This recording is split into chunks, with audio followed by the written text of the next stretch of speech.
Hi guys, welcome to Couple Morning Laughter. It's your girl Sheila, and as you can see this week we have a different kind of visual. Welcome to Couple Morning Laughter. It's Black History Month. Last week you would have heard from Michelle M. Smith, who had that fantastic book about mental health. And I'm going to go back to Michelle now to say, well, you can see who's here already, but I'm just going to go to Michelle. Hey, so hi guys, and welcome to our second one in the series, isn't it, Shells? Yeah, it's the second one, yeah. Yeah, so today we are joined, am I introducing? Yeah, go ahead, why not? She's not a stranger to the show, is she? No. So we've got our good friend Toyin who's back, and we're here today to talk about her book that was released. When was it released, Toyin? April, end of April. Right. I mean, this is exciting. Remember, if you don't remember, Toyin was here with us beginning of this year, actually, earlier on in the year, she was with us and she spoke about women's health. And we did promise you guys that she'll come back here. She owes us several things, actually. So she's fulfilled the second commitment of coming back to the podcast and talking about her book. But she owes us a blog as well. Oh yes, I do. Yeah. I definitely do. Yeah. So guys, in the spirit of Black History Month, you can see that we're all breathing it out. Braid gang. This was too easy. Yeah. I don't know, how do we all get here and have braids? Yeah. So how? I didn't. It wasn't planned. We planned it in our subconscious, the other, third universe. Socials, but I don't know if you heard on the socials that guy that took a video at the airport and all the black girls had braids, and he was like, what do they all have in common? And they were saying about braids is a holiday situation, but evidently Really? No. At the moment I'm loving braids, so since it's Black History Month I'm going to just keep rocking them. I've been loving braids for a long time now, since I had kids. I ain't got no time to be doing weave. Yeah, I can agree with that. I don't even have kids, but the weave life, I can't keep going to Claudia's every weekend. I can't. It's too much. Yeah. But guys, we're back here. So obviously, if you guys hadn't tuned in last week or this month, really, if you haven't been following the socials, we're actually looking at Black authors in Britain, actually, as part of our Black History Month this year. Last year we did a series on health in the Black community, and our featured focus was sickle cells. But this year we've gone right onto the other side of things, and we've got authors.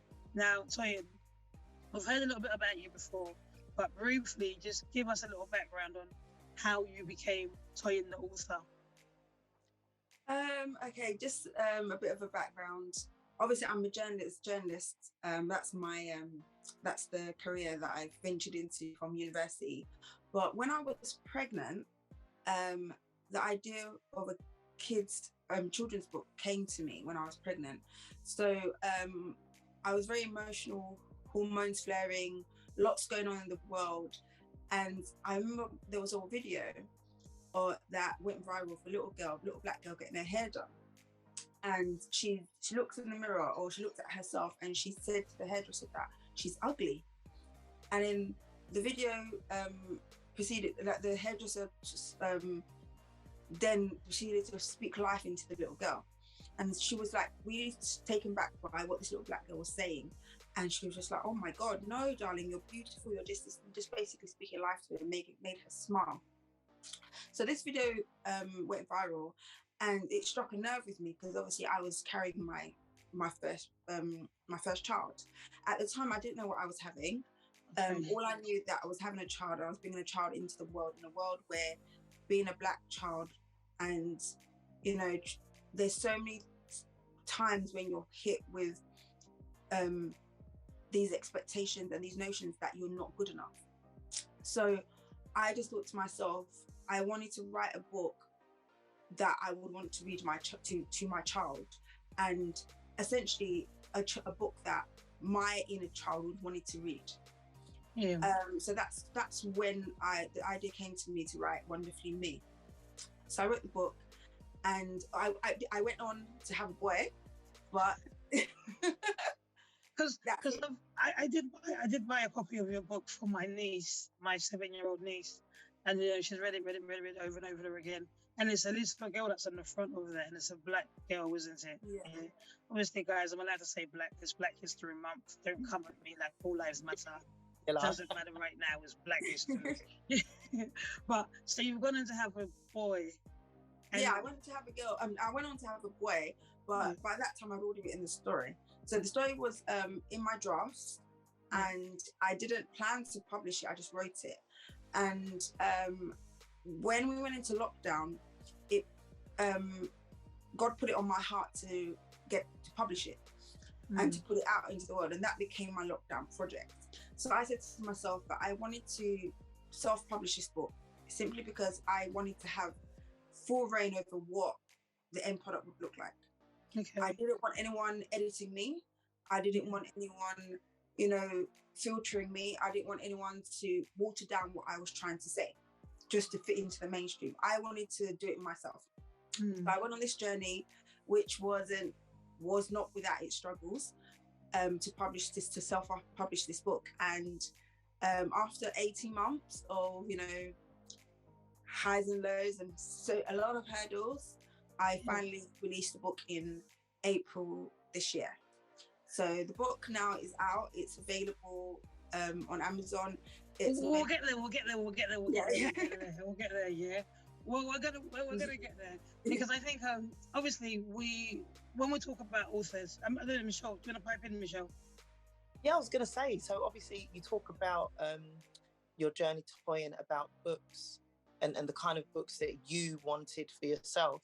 Now, I remember I've got an 11-year-old girl and a 4-year-old boy and a 1-year-old boy, but it wasn't really until probably preschool, when she was around 3 or 4, that I specifically started to think about the kind of books. So we read every night. That's one of the things I've done. My girl, all my kids, I get a minimum 1 or 2 books every night read.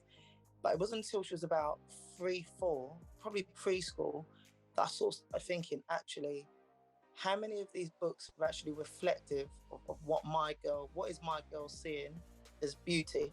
So we're reading all the Cinderellas, the Disneys, the Pocahontases even, we're seeing all these things, but actually how many girls am I seeing with black afro hair, which is what my girl has, or a dark-skinned girl?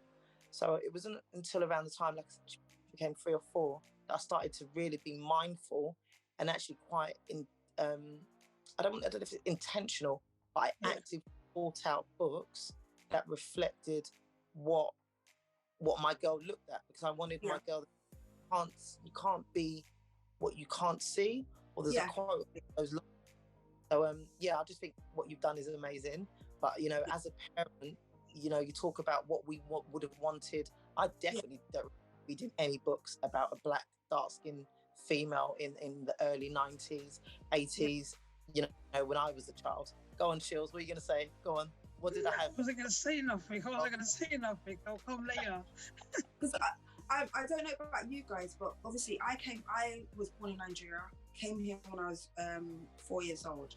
So obviously when I first came to the UK, I was very much the other, the black girl that looked different, dressed different, and spoke different. So I was bullied in primary school. I was bullied, and unfortunately for me, that negative self-talk carried me and went with me right up to my late teens. And it wasn't until university that I realized the power of positive affirmations, and I started speaking life into myself. Unfortunately for me, my parents were immigrants. When they came to the UK, their priority was surviving. Putting clothes on our back, food in our mouths, and a roof over our head. Whether or not we, felt good about ourselves, or whether or not we were bullied, that wasn't their priority. So I couldn't often go to my mum and say, this is how I feel, this is how I am, this is how I'm treated. They kind of told you, pray about it or toughen up, kind of thing. Yeah. So when I wrote this book, I thought to myself, I want a book that my daughter would read and feel empowered. I want a book that could start conversations with parents, because often when children start school, they're going through so much, and parents don't necessarily know how to, start those difficult conversations, because often children lie. Let me stop you there. for a second. I'm going to pipe in simply because I want to come back to the reasons why, to how we got here. But Michelle had made a mention of something that I wanted to actually understand. When you was looking for books for Livy, how easy was it, or how difficult was it to find books that represented us, I guess? It was terrible. And I've said it before, I think even last Black History Month, it's about how many American authors I had to end up going to. Yeah. And obviously, and I've done a bit of reading about your book, so I can see you're in Waterstones, I can see the places where you are. But actually, these books weren't in like W.H. Smith's or Waterstones. They weren't in the mainstream, and they were all, like I said, American authors.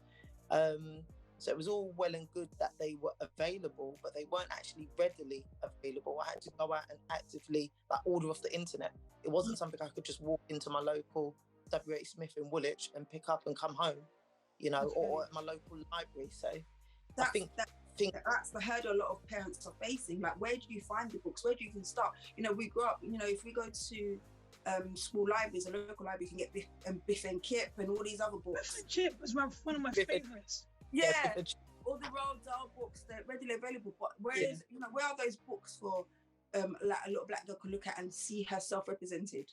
Where are those books where a little girl can read about aspiring to be a lawyer, to be a and to read about those people that came before her. A lot of, as Michelle said, a lot of these books are American, and we have to go online to order them in because they're not readily available. And that's one of the things I'm trying to break through. I'm trying to break through that glass ceiling and make these books available to the children that need them. So that's why I'm speaking to libraries, speaking to schools, because these where our children are spending a lot of time.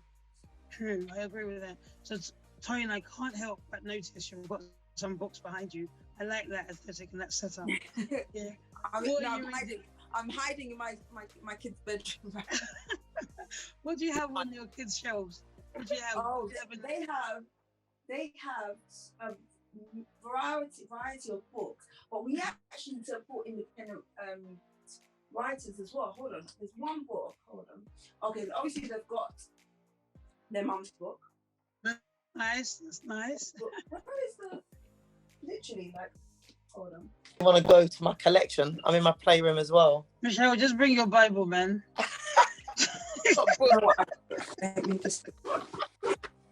interesting because when you're an author, you have so much more. Obviously, I know, Michelle, you read to your kids and stuff, but when you're an author, I guess you're more specific about what your children are reading, especially because, you are your brand, aren't you?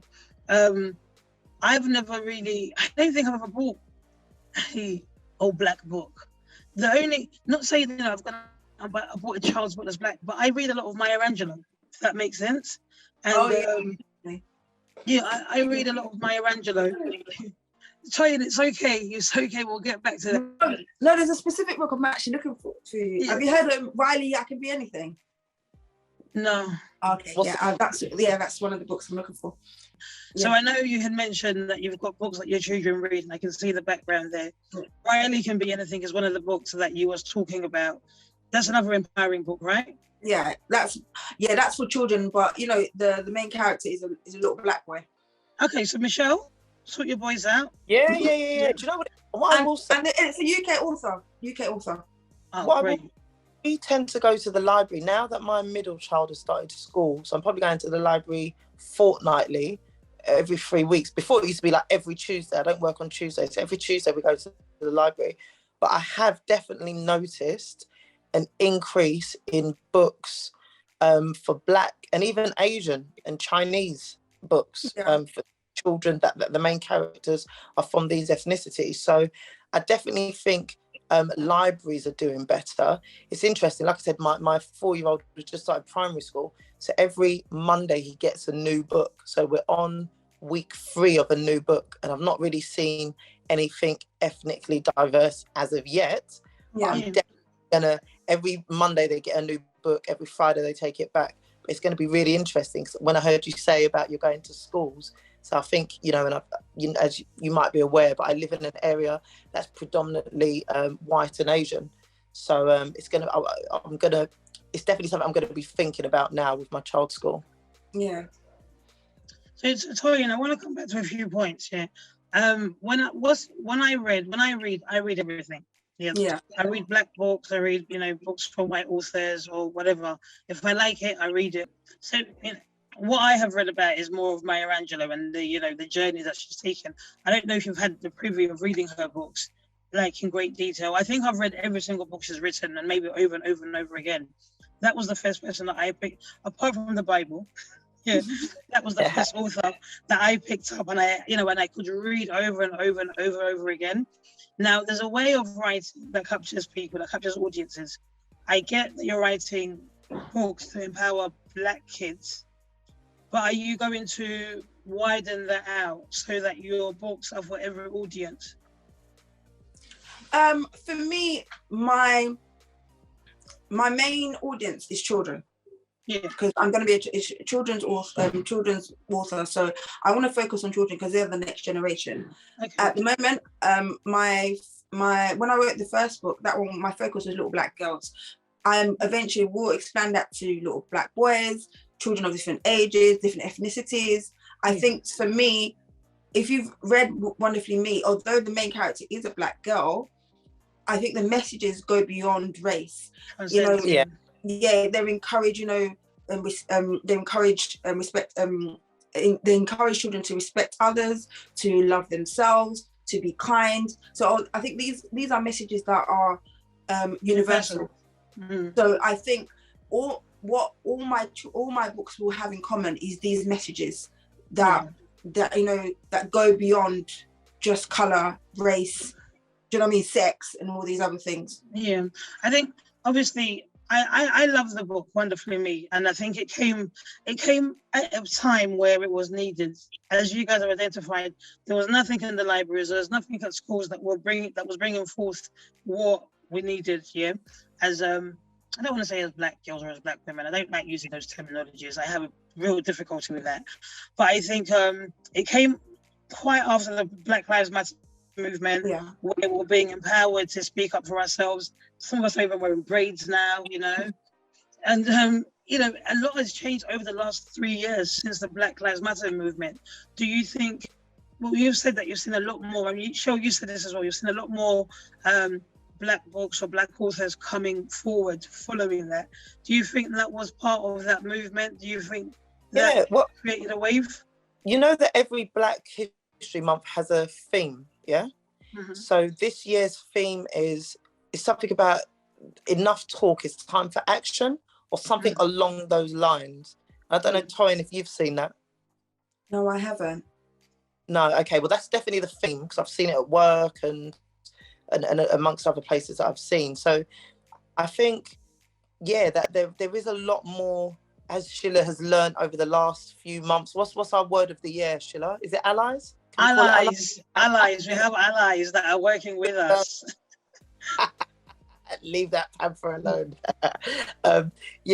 So I think that a lot has come about in terms of action from the whole George Floyd incident. That there's a lot of talking, but actually we want to see what does change look like. So again, books like yours, Toyin, they're really important. We want to see all the schools talk about Black History Month just for the month. Actually, we want to see you reading books or promoting books from Black authors, not just in Black History Month, the whole year. It's actions are needed more than words. Yeah, because I think a lot of companies prior to George Floyd and the Black Lives Matter movement, it was all very performative.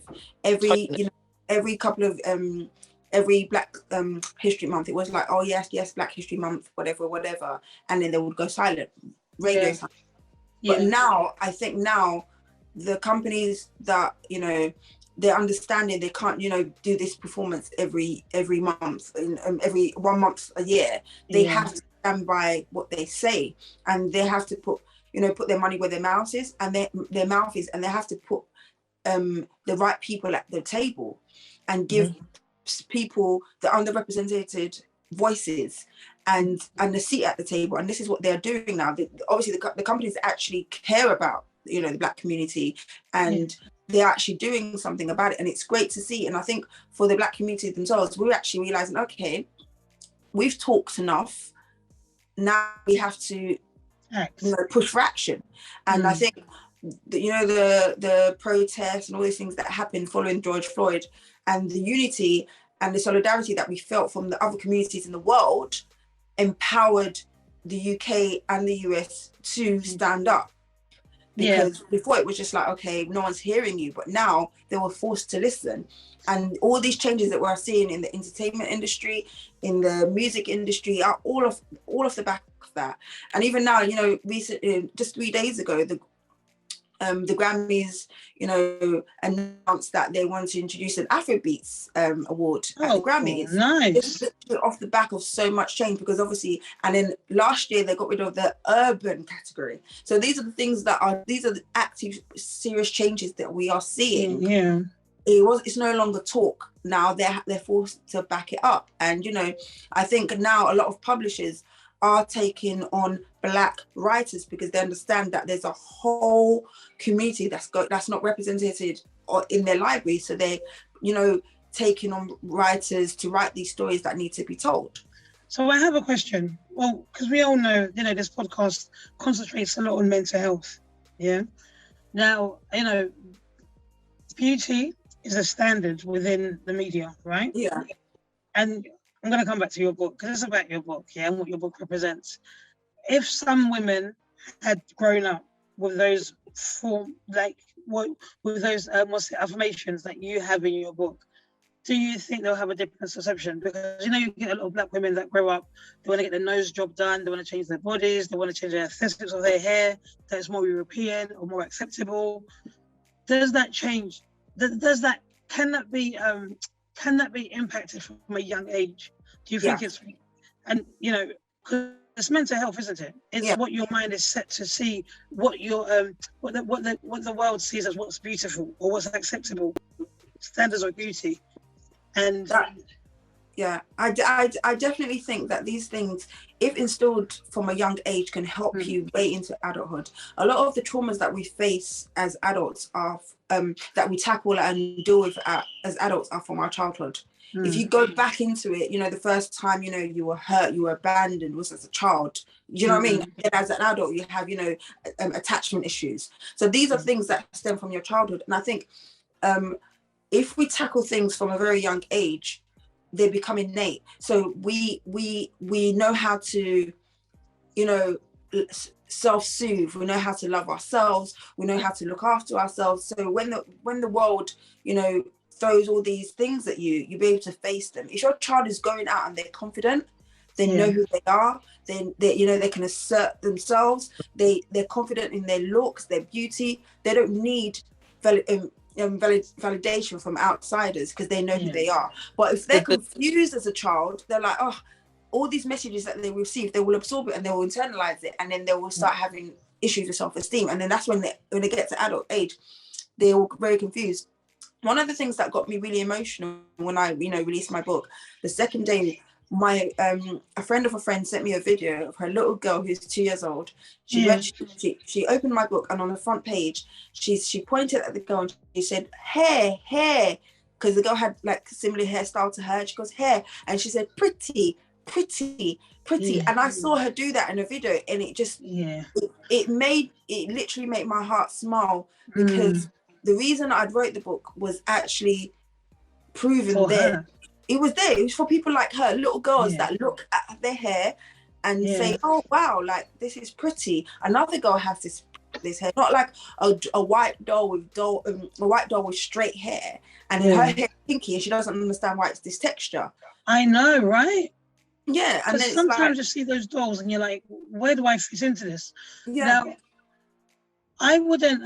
Well, I would obviously, you know, stand up for Black rights and stuff like that. But Michelle wants to laugh at me because she doesn't believe in that. Yeah. But I would always stand up for that. What I wanted to really, there's so many aspects to this and where this can go. I understand when you talk about wanting to change the narrative. Definitely.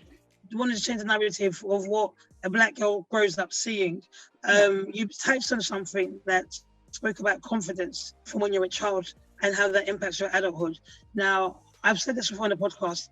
I felt like my mum showered me with affirmations, and, you know, we were never allowed to say that we can't do it, we can't do this, we can't become, we can be anything we wanted to be, yeah? And that's what it was, you know. We walk into a room and you're the most amazing person in that room and you own that room. That's all I know. So, a touch of Kanye. But have you benefited from that? Do you think that's made you a stronger person? A more confident person? Yeah. Absolutely. You know, there's a saying that I've seen somewhere about, you know, parents, we have to fill our children's cups, minds, heads with so much love that any little thing cannot, you know, take it away. And I think one thing I like about reading, it's all well and good, Shields, that your mum was quite vocal with her positive reinforcement, I could say. Affirmations, but what I like about reading is that it's the subtleties. It's not even that you know, like Livs doesn't do well, and I'm like, oh, Livs, you're so beautiful. She's like, Mom, stop it. But actually, if I'm reading books to her and just saying, oh, look at this story, it's via the subconscious. That's the way that it's going. I do agree with you, Michelle. But you know what? You're not gonna laugh, but you're not gonna understand this. My mum used the Bible. You were the head and not the tail. You were the first and not the last. Yeah. So you know what it is. You know what I'm talking about. And then you're wonderfully made in the image of God. Yeah, you're faithfully wonderfully made. All that stuff there. But I think in this day and age, like the Bible, not the Bible, but it's just like that's like did you understand what she meant? Like, you're the head and not the tail. Yeah, I did understand it, because obviously she wouldn't come to me and talk to me like she talks to a 50-year-old. She didn't talk to me that. At 5 years old, I'm gonna go to Isaac. You're the head and not the tail. Yeah, you will. He will understand it. He will actually understand it. Yeah. What? The tail of what? I'm not a tail, mummy. What do you mean? I'm not a crocodile. What do you mean? So he would actually understand it. Reason why he would understand it, yeah, is because I think the book is about affirmations, yeah. An affirmation is something you say every day. Mm-hmm. You might start off an affirmation without understanding what it is or the power of it, but the more and more you repeat the affirmation, the more it becomes life. We give life to what we say. Yeah. And the power of the tongue, we talk about that all the time on this podcast. So we give life to what we say. If I'm going to call you Butters all the time, you're going to be Butters. Hey. Simple. Yeah. I think affirmations, I would, affirm it. What did your parents say to you that you remember now? Me? Yeah, any one of you. From school, I'm going to beat your ass. Right. You know what, yeah? Your mum's a pastor, where she says us. That's it. Go on, Toyin.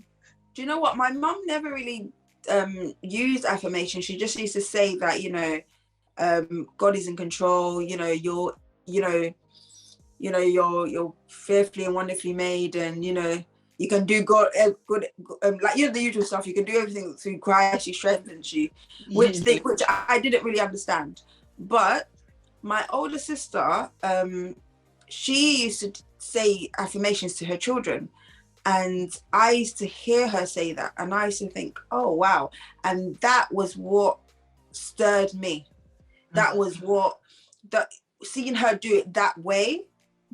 Things that I could actually relate to, was what about language and about and for me language was very important.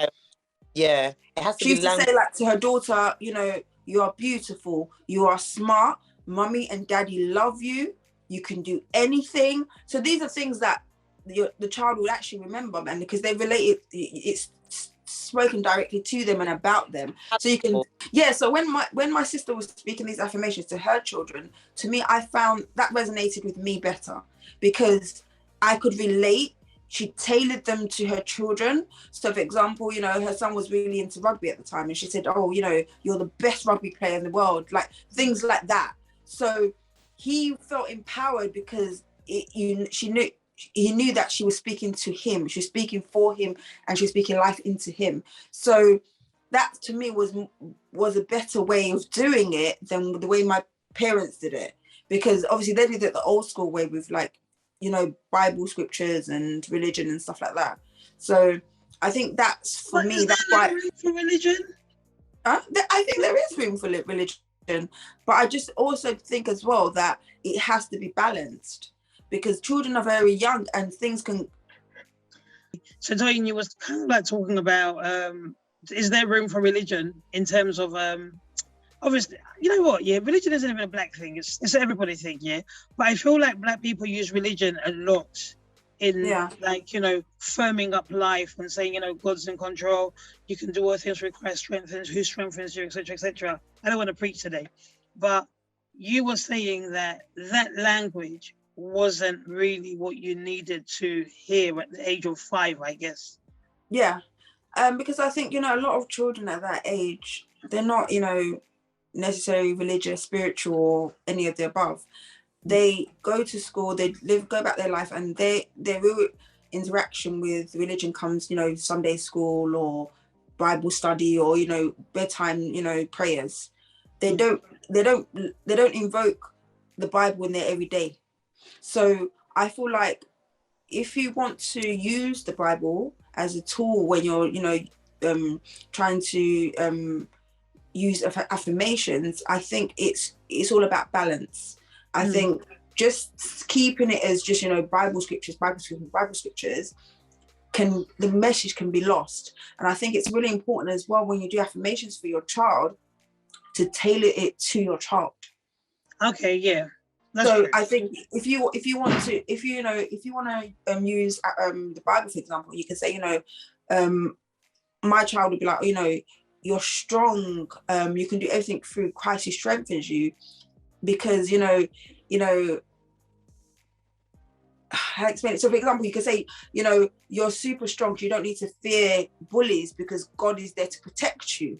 If like King David and Goliath. Yeah, like, you know, you're like Goliath. He was bullied by, you know, no, you're like David, but he was bullied by Goliath and he overcame it. So anything that happens in school, you can overcome it because you're strong, and the bully doesn't have to, you know, win.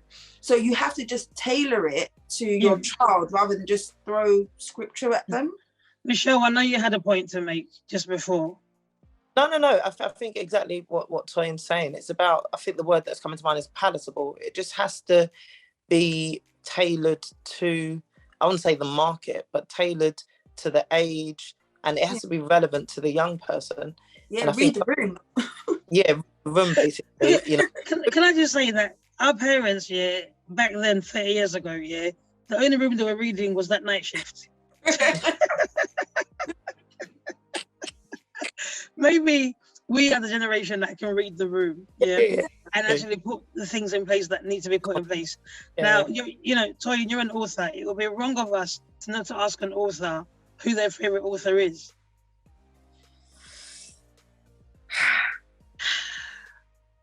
Questions. Mallory. Who? Mallory Blackman. Noughts and Crosses. I don't know who that is. You don't know who Mallory Blackman is? Oh. I need to get schooled. Michelle, don't pretend you know. Yes, I do know. Do you know how I know? From that program, isn't it? Yeah, the author of Noughts and Crosses. On the BBC. Thank you. You can catch it on BBC iPlayer. I stand corrected, Okay, so what makes that particular author? I just love the fact that she was able to write like so well and touch on so many issues and topics, but in such, God, you have to read the book. Yeah, you don't know. I'm gonna read it. Noughts and Crosses. You've never read Noughts and Crosses? Listen, I've been reading the Bible. Imagine a world where apartheid worked the other way. I've seen. Yes, I'm familiar with it. I just didn't know the name of the author. I apologize, guys. I am cultured. So I really enjoy her books, and I'm one of those people. I'm like, I have an eclectic taste when it comes to books. I can sit and read a romance. I can sit and read like thrillers. One of my favorite books growing up was Goodnight, Mr. Tom. Okay, yeah.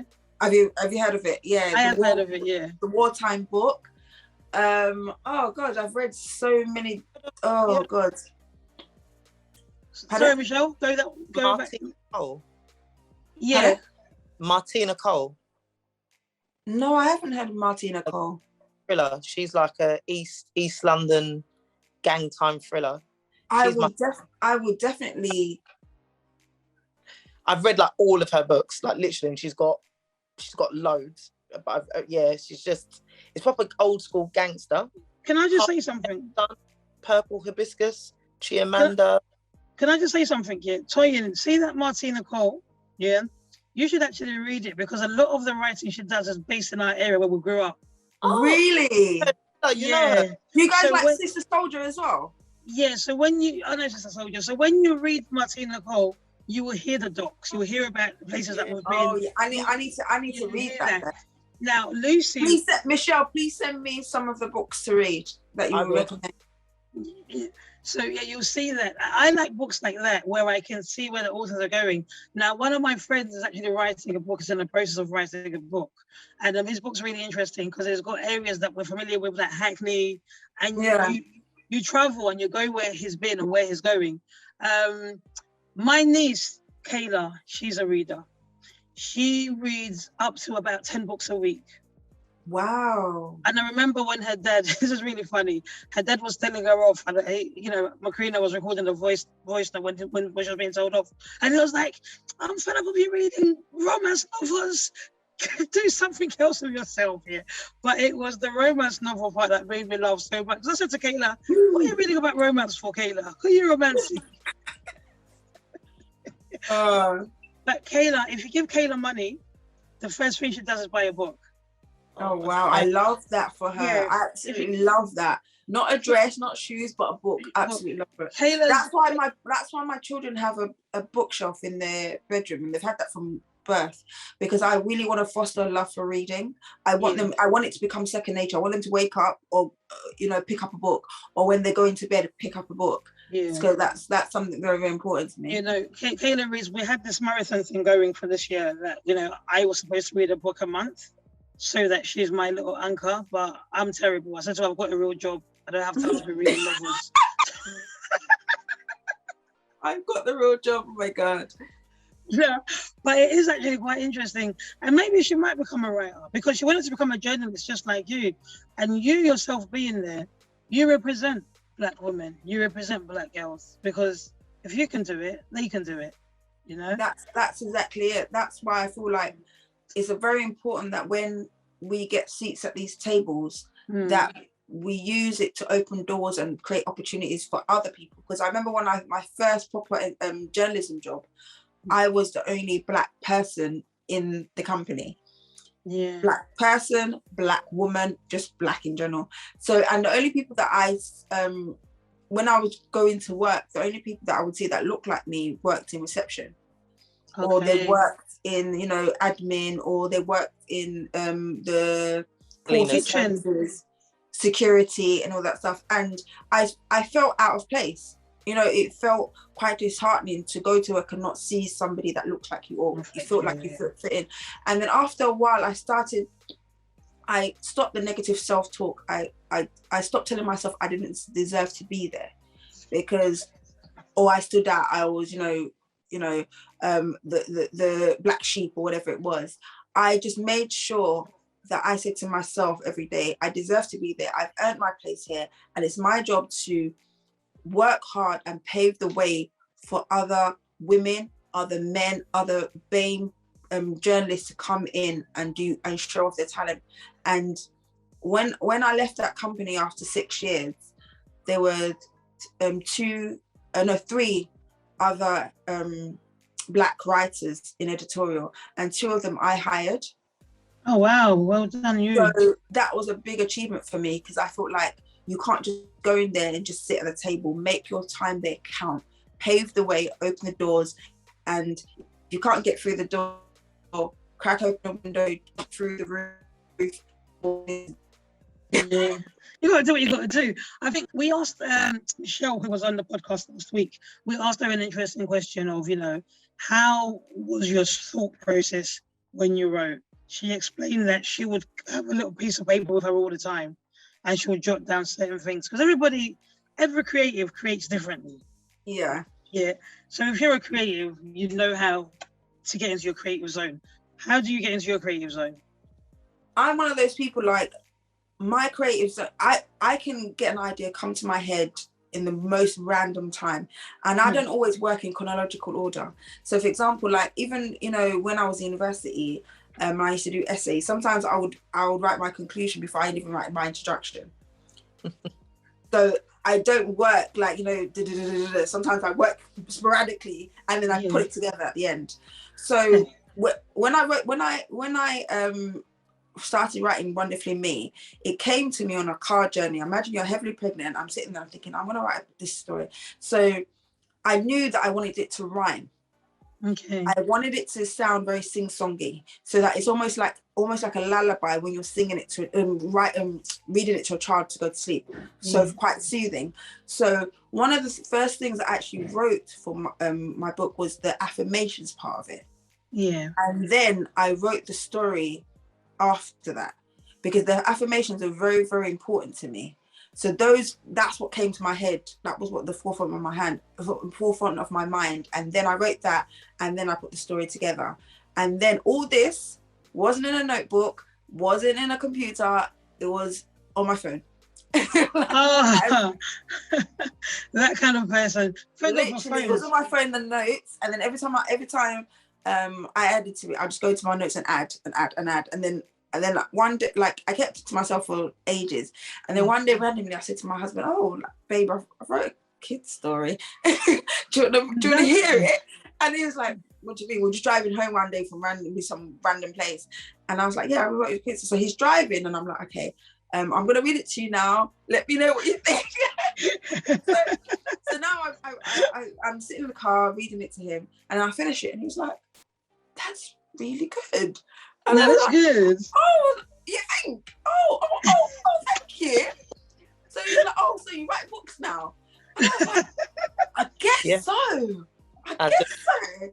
So I think that's amazing. That's actually amazing how there's no formula. There is no formula, and the thing is with me, when what I tell to anybody that's in the creative space, you do not have to follow the blueprint that other people. You can create your own blueprint as long as you've got it within you, and you need just pour it out. It doesn't have to make sense. You can piece it together afterwards. Literally, if you're drawing a painting and you draw the red dot, and then next day you do the yellow bit, and then later on it's like a whole collage. So everyone's creative process is different. Some people, write a song and then put the beat together, and then some people, they have a beat and then write a song to go with the beat. So it works differently, and that's just how I work. I don't work like rigidly. We're gonna have to put you in a spot. We're gonna have to ask you to read a bit of your book. Just read something from your book for us. Oh, good. Okay. Yeah, come on. Right. We know it's there because you got it the other time. Yeah, that's the strangest thing now. You put me on the spot. Where is it? Oh no, it's here. Okay. Right. So give us a read of something in Wonderfully Me. Okay. I'm just gonna it's very short, so I'll just read a couple of pages. Just give us like a minute or 30 seconds or something. Something your favorite part of the book. One of my favorite parts is Mummy said, "My baby, you are the most beautiful girl. I wish to believe what I know so well. Your rich brown skin tells a deep story. Your black kinky hair is your crowning glory. Your full pink lips make your dazzling smile. Your cute button nose will never go out of style. You are Mummy and Daddy's perfect little superstar, and we love you just the way you are. When they laugh and say mean things, close your eyes and repeat after me. I am strong, I am smart, I am gorgeous, and I have a big heart. I am brave, I am funny, I am talented, I am sweet like honey. My mummy loves me, and my daddy does too. And because of all these reasons, I don't have to be like you. I am the best person I can be because I'm wonderfully me." Oh no. It's at this point, I need Beyonce to come in and sing Brown Skin Girl. It's like, no, that is actually beautiful. That is actually beautiful. Wow. Thank you. Wow. Final question. We normally ask this question. I'm sure you want to ask it the 6 people that you would. So, Toyin, random question. I thought we'd do it at the beginning, but we'll do it at the end. Yeah. If you could have 6 people at your dinner table, dead or alive, family, no family, who would it be and why? Oh God, we really put me on the spot. I was not prepared for that. That's what we like to do. Oh. Okay. Michael Jackson. Okay. I'm fascinated and I'm in awe and I'm confused all at the same time. Do you know what I mean? And the talent is off the charts, but there's so many other things to it. There's so many layers that I just want to unpack everything. So that would be an interesting conversation. By the way, all these people are on the same dinner table. Yes.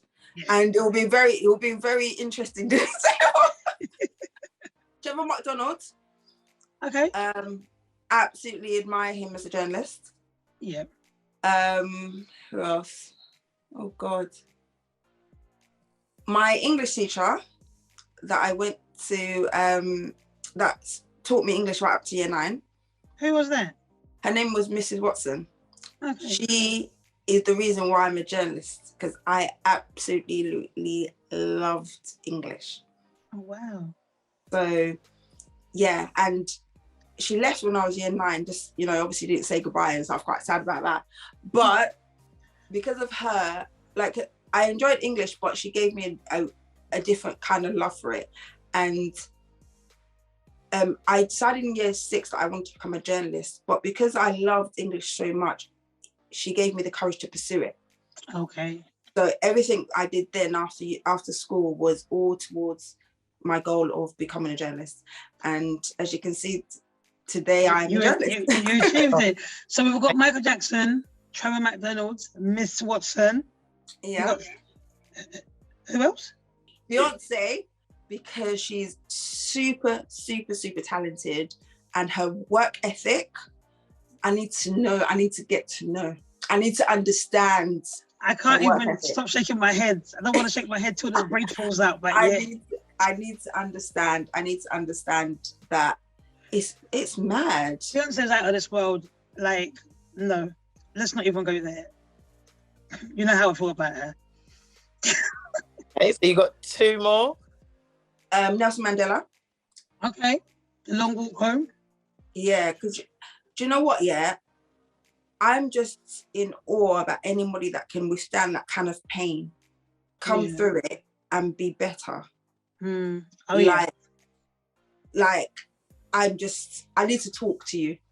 I need to learn from you. Yeah, I hear that. He's impacted and changed so many people's lives. And those are the kind of people you need to be on the table with, just to have a conversation. So you got one more.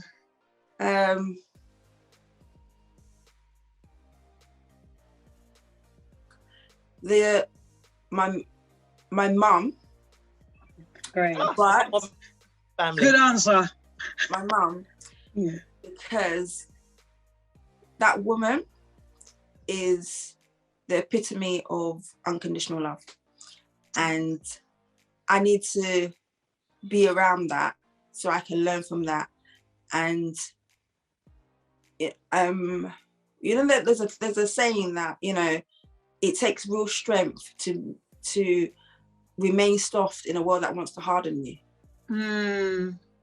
And she's been through so much in her life, but she still has the biggest heart for people. And that is somebody that I admire deeply. So my mum will definitely be on that table. Okay, I've heard it all now. Pedro, sorry you're not invited. The kids. No kids. The kids got invited. All the sisters, you know who you are. Stay wherever you are, you're not invited. At least mommy got in there. Wow, that's interesting. Now, just because it's you, Toyin, and your family, yeah, what are you feeding them? Feeding who? Your dinner guests. Oh, God, we're having all of sorts. This is going to be a buffet. It's going to be a buffet, and we have to eat good as well. Jollof. Eat good. Jollof, fried rice, mixed meat, giz dodo. It's gonna be a feast. It's gonna be. You're going to. Oh wow! You're going to enjoy. You're gonna go home full. I like to eat, so my guests need to eat, and they have to enjoy the. Obviously, I'm Nigerian. Come on, you have to enjoy my cuisine. Come on, man. And it's not that Ghanaian jollof either. It's gonna be the Nigerian jollof. Michelle doesn't know about to make that good jollof anymore. She left that. She's lost that trait. Upset. Sheila's upset because I used a basmati rice for one jollof. One jollof. It was one horrible. jollof. Let it was go. horrible. It was horrible. But you know what? Yeah, I don't know. You know, as the month goes on, Toyin, if you could just hold up your book to the screen, yeah, so that people can actually see it. Close up. Yeah.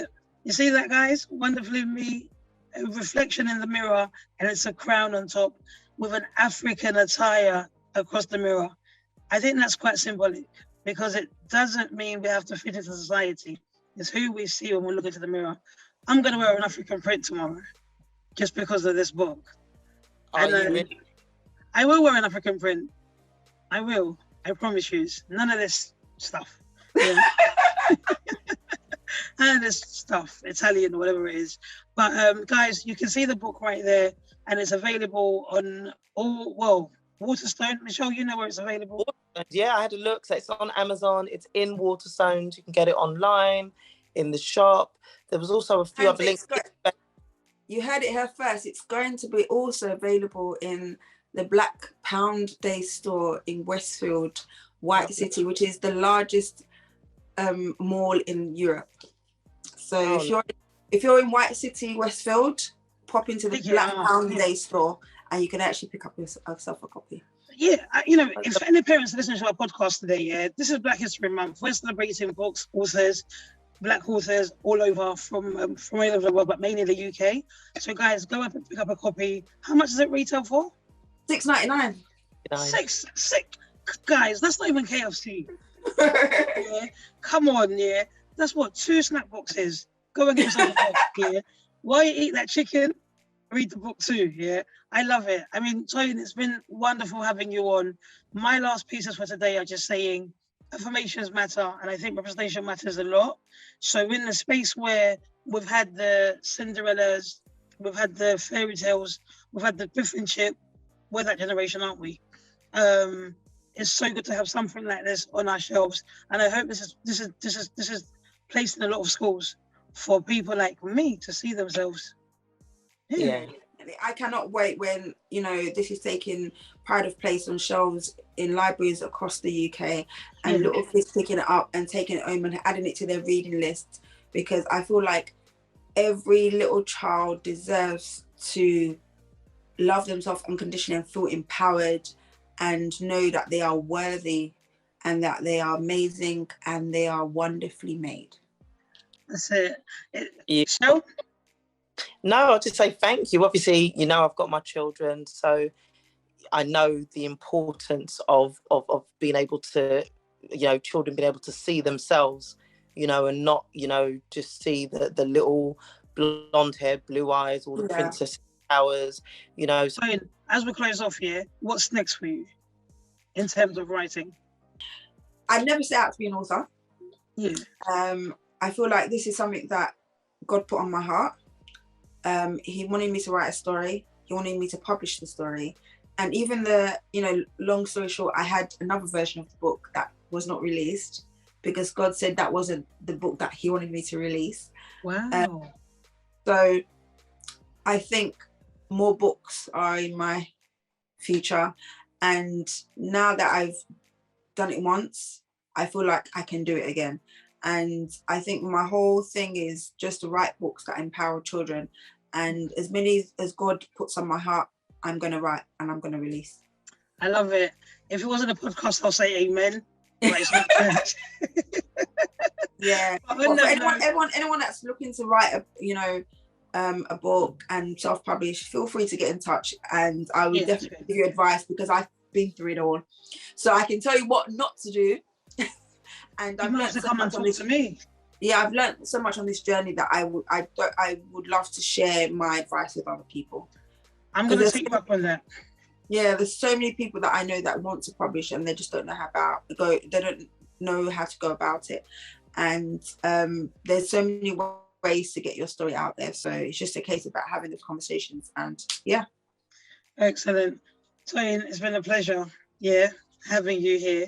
Now, the only thing I'm going to ask is, are you going to ever give us a blog? Yes, I will give you a blog. How long do you want it to be? I'll let Priscilla answer that question when you speak to her after. But we want a blog. It's not too long, just to cover maybe I'll get back to you on that. Yeah, it doesn't have to be too long. Yeah, okay. I'll show you the blog lengths that we normally have it for like a minute read or a 3-minute read. We normally have. Okay. Yeah, so it's very simple. And are you going to come back to the podcast? Yes, just keep inviting me and I'll keep coming. And it's going to get to one point you're going to say, stop coming. You're no longer welcome. You know those guests that like... No. That can't happen. No, trust me, it's going to be one of those guests who are going to be like, so what's the plan for tomorrow? What are your plans for tomorrow? I'm awfully tired. No, we're going to be doing a few more. Hopefully we can get you back on here so you can inspire us in different ways. I mean, guys, you've heard it here. Toyin has said, if you want to be writing, if you've got desires to learn or to understand what steps to take, contact her. Her socials are going to be available. If you know how to use Instagram, you will know how to find her. We'll be advertising throughout the week. It's Black History Month, guys. Get out there, grab a book by a Black author, especially if they're British. Support the movement. Yeah. Coffee, Morning Laughter. We'll be back next week with somebody else just to celebrate being Black and being wise. That's it.